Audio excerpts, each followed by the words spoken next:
Hello everyone. तो आज की वीडियो में हम समझेंगे न्यूटन बैकवर्ड डिफरेंशिएशन का मेथड। ठीक है। तो इससे प्रीवियस वीडियो में मैंने न्यूटन फॉरवर्ड डिफरेंशिएशन पूरा समझाया था अच्छे से। तो अगर वो नहीं देखी वीडियो तो उसे चेकआउट कर लेना, उसकी लिंक डिस्क्रिप्शन में मिल जाएगी।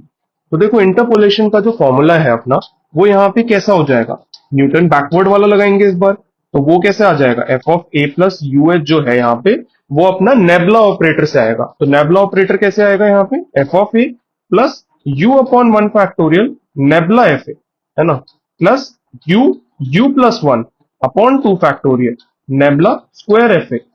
देन नेक्स्ट टर्म क्या आएगी, यू यू प्लस वन और यू प्लस टू ऐसे आएगी, divide by three factorial nabla cube F A and so on. तो ये सीरीज तो चलती जाएगी इनफाइनाइट। देन अब हमें निकालना है एफ डैश एक्स। तो फिर से हम सेम तरीका लगाएंगे।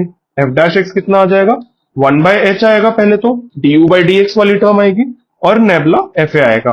ठीक है, सबसे पहले u वाली जो है वो डेरिवेटिव लेने पे वन हो जाएगा। देन नेक्स्ट टर्म क्या आएगी, यू स्क्वायर प्लस यू है। ठीक है, यहां पे देखो यू स्क्वायर प्लस यू है, इसका जैसे ही मैं डेरिवेटिव लूंगा u के रिस्पेक्ट में तो क्या आएगा, two U plus one divided by two. ठीक है, ये आएगा और नेबुला स्क्वायर एफ ए, ये आ गई।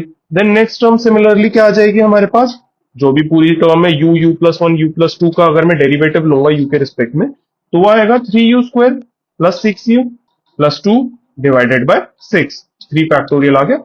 और ये आएगा नेबुला क्यूब एफ ए, ये आ जाएगा और ऐसी सीरीज चलती जाएगी। ठीक है, तो फर्स्ट डेरिवेटिव आ गया।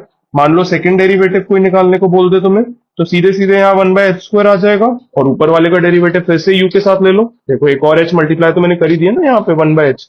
ठीक है, तो ऊपर वाले का लूंगा तो यहाँ पे आएगा del square F of A. पहली टर्म ये आएगी क्योंकि two U plus one by two का डेरिवेटिव लूंगा तो वन आ जाएगा, और डेल एफ ए का तो जीरो ही आ जाएगा, उसमें यू की टर्म ही नहीं है। देन नेक्स्ट टर्म का जब मैं लूंगा three u square plus six u plus two upon six का, तो वो आएगा six u plus six upon six, यानी कि यू प्लस वन ही बन जाएगा। तो यहाँ you plus one nebula cube F ए। ठीक है, बिल्कुल सिमिलर सा चल रहा है अगर तुम पैटर्न ऑब्जर्व करो, जैसे न्यूटन फॉरवर्ड डिफरेंशिएशन में हम कर रहे थे। बहुत ज्यादा कुछ डिफरेंस है नहीं, बस प्लस प्लस आ रहा है हर जगह। ठीक है, तो यहाँ प्लस ऐसे करते हुए चल जाएगी ये सीरीज। अब मान लो वैसे ही हमें करना है x is equal to X not पे निकालना है, जहां पे एक्स नॉट हमारा एंडिंग पॉइंट है या लास्ट पॉइंट है। तो उसमें भी हमारा u जो है वो जीरो हो जाएगा, बैकवर्ड में हम लास्ट पॉइंट लेते हैं ना। तो अपना एफ डैश एक्स कितना आ जाएगा उस केस में, लेट से कि एक्स नॉट पे अगर हमें निकालना है तो उसकी वैल्यू आ जाएगी वन बाय एच। देखो वही डी वाले ऑपरेटर से भी कर सकते हैं वैसे तो, बट यहां भी कर सकते हैं। तो पहले डायरेक्टली यहां पुट करता हूं मैं, एफ डैश एक्स में u की वैल्यू जीरो डालता हूं। तो देखो इस वाले फॉर्मूले में जब मैं u की वैल्यू हर जगह जीरो डालूंगा तो क्या बनेगा, तो सबसे पहली टर्म तो वही आ जाएगी डेल वाई नॉट। ठीक है, एफ ए को वाई नॉट लिख सकते हैं, plus one by two times of del square F A, यानी कि वाई नॉट आएगा यहाँ पे। ठीक है, ऐसे लिख दिया कोई बात नहीं, plus one by three del cube Y not. ठीक है, ये हो जाएगा and so on and so forth. तो ये चल जाएगी तुम्हारी सीरीज। अब मान लो कि मैं इसे ई वाले तरीके से, मतलब डेरिवेटिव ऑपरेटर वाले तरीके से निकालना चाहूं तो कैसे लिखूंगा, E is equal to E raise to the power H D, है ना। तो हमारा जो डी है वो कितना हो जाएगा, one by H L N E, ये लिख सकता हूं मैं। ठीक है, तो अब मैं एल एन ई को क्या लिख सकता हूं, देखो ई को मुझे पता है लिख सकता हूं one minus nabla raise to the power minus one. तो मैं यहाँ पे सब्स्टिट्यूट करता हूं एक बार, L N one minus nabla whole raise to the power minus one. ठीक है, ये माइनस वन आगे आ जाएगा, तो अपना जो डी ऑपरेटर है वो आ जाएगा सीधे सीधे minus one by H L N one minus nabla. अब L N one minus nabla का मैं एक्सपेंशन कर दूंगा तो ये आ जाएगा वन बाय एच, और यहाँ पे आ जाएगा nabla plus nabla square by two plus nabla cube by three plus nabla power four by four plus nabla power five by five. मतलब ऐसे ही चलती रहेगी सीधी। ठीक है, L N one plus X का एक्सपेंशन कुछ कुछ ऐसे ही होता है, बस उसमें ऑल्टरनेट माइनस प्लस आती है, बट बीच में क्योंकि माइनस है यहाँ पे वन माइनस नेबुला ले रहे हैं तो इस वजह से सारी टर्म प्लस में आ रही है। ठीक है, और बाहर माइनस है उसकी वजह से। और ऐसे ही अगर हमें डी स्क्वायर निकालना हो मान लो, तो वो क्या आ जाएगा, सिंपली इसी का अगर मैं स्क्वायर कर दूं डी जो अभी हमने निकाला है, तो वन बाय एच स्क्वायर तो यहाँ आएगा ही, और सेम जैसे उसमें आ रहा था ना अपना पैटर्न, बस हर जगह प्लस आएगा।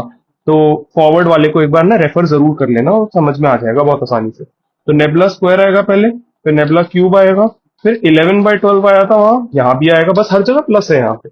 नेबुला पावर 4 है प्लस 5 बाय 6 नेबुला पावर 5 है। ठीक है, और ऐसे ही चलता रहेगा आगे। नेक्स्ट टर्म शायद 137 बाय 180 ऐसे कुछ आती है, तो मैं वो लिख नहीं रहा हूँ, आपको ऐसी बात है वो थोड़ा समझने में ही अजीब सा लगेगा। तो ठीक है, ये हो गया। देन यहाँ पे क्या होता है, हम एक एग्जाम्पल करके देख लेते हैं तो हमें समझ आ जाएगा। तो देखो वही सेम एग्जाम्पल लेते हैं, एक्स और वाई ले लेते हैं और उसके करस्पॉन्डिंग निकालते हैं यहाँ पे nabla Y, nabla square Y, nabla cube Y और नेबुला 4y। ठीक है, तो ऐसे करके हम निकालते हैं। तो चलो एक्स को मैं वही ले लेता हूँ 20, 25, 30, 35 और 40, और वाई को मैं ले लेता हूँ 72, 90, 125, 179 और 245। ठीक है, नेबुला वाई मेरे क्या आ जाएंगे, सेम फॉरवर्ड डिफरेंस टेबल जैसे बनती है, बैकवर्ड जैसे बनती है, सेम वही है। तो यहाँ पे आएगा 18, 35, 54 और यहाँ पे आ जाएगा 66। ठीक है, आगे क्या आएगी यहाँ पे 17, 19 और 12। देन आएगा हमारा 2 और -7 और लास्ट टर्म आएगी -9। तो मान लो अब तुम्हें बोला गया है कि तुम्हें निकालना है फंक्शन का फर्स्ट डेरिवेटिव और सेकंड डेरिवेटिव। लेट्स से कि फर्स्ट और सेकंड दोनों निकालना है तुम्हें x इज इक्वल टू 40 पे। ठीक है, D square Y by D X square भी निकालना है x इज इक्वल टू 40 पे। अभी क्योंकि बैकवर्ड वाला फॉर्मूला है और तुम्हें जो पॉइंट दे दिया है, मान लो 40 या 35 भी दे सकते थे, मैं इस बार 40 ले रहा हूँ क्योंकि पिछली बार मैंने सेकंड पॉइंट लिया था, इस बार मैं लास्ट लेके दिखा रहा हूँ।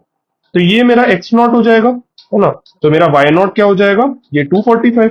तो काम की टर्म्स कौन कौन सी है अपनी, ये देखो, ये nabla Y not, nabla square Y not, nabla cube Y not और नेबुला पावर 4 वाई नॉट, ये सारी टर्म्स अपने काम की है। और डी वाला फॉर्मूला लगा लेंगे क्योंकि लास्ट पॉइंट पे ही कर रहे हैं हम। तो देखो क्या आएगा यहाँ पे, एफ डैश अगर मैं 40 निकालूं तो मेरा सिंपली वही आ जाएगा 1/h, यानी कि यहाँ 5 आएगा।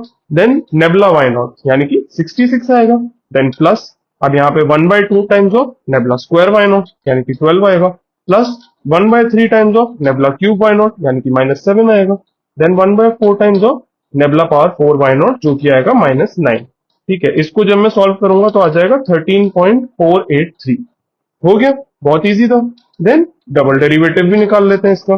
तो डबल डेरिवेटिव में यहाँ पे आ जाएगा 25, एच स्क्वायर आ गया यहाँ पे 1/h स्क्वायर। देन उसके बाद क्या आएगा, पहली टर्म आएगी नेबुला स्क्वायर वाई नॉट वाली, तो यहाँ आएगा 12। देन प्लस एक तरीके से यहाँ पे इस बार प्लस है ना, देखो ऊपर वाली टर्म्स को ऑब्जर्व करो, यहाँ पे क्या है nabla square then plus nabla cube then plus 11/12 nabla की पावर 4।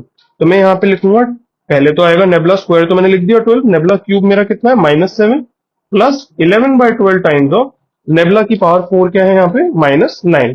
ठीक है, ऐसे करके मैंने लिख दिया और इसको जब मैं सॉल्व करूंगा तो आ जाएगा -0.13। तो बस सिंपली हो गया ये सॉल्व। तो बस ऐसे ही करना है तुम्हें, कोई भी पॉइंट दिया हो, मान लो कि इस बार तो हमें ये पॉइंट दे दिया लास्ट वाला, अगर ये दिया होता तो हमारी टेबल कैसे चल रही होती, हमारी टेबल इन पॉइंट्स पे चल रही होती, फिर ये हमारा नेबुला वाई नॉट होता, ये नेबुला स्क्वायर वाई नॉट, ये नेबुला क्यूब वाई नॉट, ऐसे चलते। ठीक है, तो स्टार्टिंग के पॉइंट्स के लिए हमने क्या लगा लिया, यहाँ पे फॉरवर्ड वाला फॉर्मूला लगाएंगे, नीचे वालों के पॉइंट्स के लिए हम लगाएंगे न्यूटन बैकवर्ड डिफरेंशिएशन वाला। और अगर मान लो सेंट्रल कोई पॉइंट्स है तो उसके लिए हम स्टर्लिंग या बेसल का डेरिवेटिव लेके सेम तरीके से निकाल लेंगे जैसे अभी हमने इसमें किया। ठीक है, वो यू के टर्म्स में ही आएगा होपफुली, तो तुम उसमें यू की वैल्यू जो भी होगी करस्पॉन्डिंगली डाल के कैलकुलेट कर सकते हो। स्टर्लिंग और बेसल वाले फॉर्मूले भी मैंने बता ही रखे हैं पहले, तो ज्यादा कुछ टफ है नहीं, बिल्कुल सिमिलर अप्रोच है। ठीक है ना, तो उसको डिराइव कर सकते हो आराम से और देख सकते हो, क्योंकि याद रखने की तो इन्हें कभी जरूरत पड़ेगी नहीं तुम्हें, इजी है, ऑन द स्पॉट डिराइव हो जाएंगे। तो बस यही था इन वीडियोस में, और इसके साथ हम न्यूमेरिकल डिफरेंशिएशन को एंड करते हैं। तो मिलते हैं किसी और वीडियो में, कुछ जहां पे नया सीखेंगे या कुछ नया कोड करेंगे। Till then stay tuned.